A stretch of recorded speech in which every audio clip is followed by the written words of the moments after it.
sama gars yi na ngeen def ziar naa leen bu baax dama doon déglu conférence de presse Thiat bu Y'en a marre muy kaas ci par rapport ak loi d'amnistie bi ak la proposition de loi de Amadou Ba mu ne ñoom dinañu mobiliser toutes les forces vives de la nation pour que loi Amadou bi jàll mu ne mu ngi avertir tous les députés que ce soit les députés de la majorité wala les députés de l'opposition mu ne loi bi est beaucoup plus dangereux que le quart bloquant de Abdoulaye Wade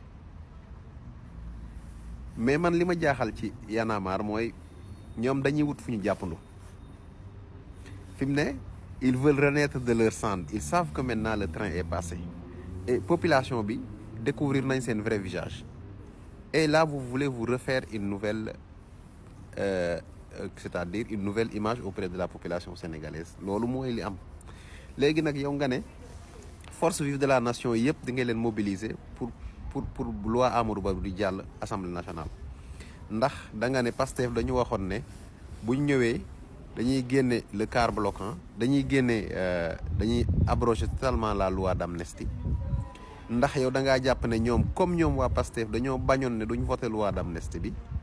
donc waruñu am benn étude buñ ciy def di xool ndax lii baax na wala lii baaxut mais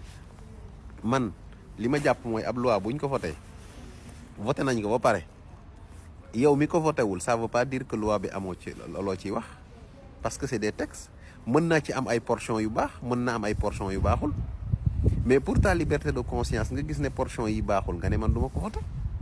parce que alinéa tel ak alinéa tel c'est à l'encontre des intérêts du peuple sénégalais à l'encontre du peuple léegi boo yegsee yow booy changer alinéa yi nga xam ne baaxul ne da nga koy maintenir li bon nga génne ko et c'est exactement ce qui est en train d'être fait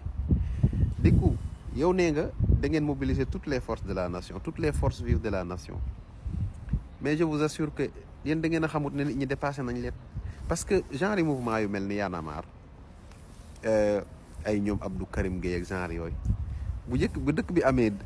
bi amee jàmm ñoom arrangé wu leen ndax ci loolu la ñuy dund ñoom ci ay manifestation ay répression yooyu moo leen arrangé ndax ci la ñuy am aura mais bu Sénégal ne teg lépp jaar ci yoon nit ñi dem liggéeyi wàcc dund en paix kenn amul problème ñoom loolu arrangé wu leen du tout ndax seen activité du dox donc nañu muñ rek xam ne loi bi moom Amadou Ba dina ko yóbbu assemblée dinañ ko voté te liñ ci war a dindi ci loi bi dinañ ko dindi liñ ci war a rajouté dinañ ko ci rajouté loolu moom Y'en a marre mënu ci dara bu yeboo nag ngeen jóg mobiliser lu ngeen mën waaye xam leen ne le peuple sénégalais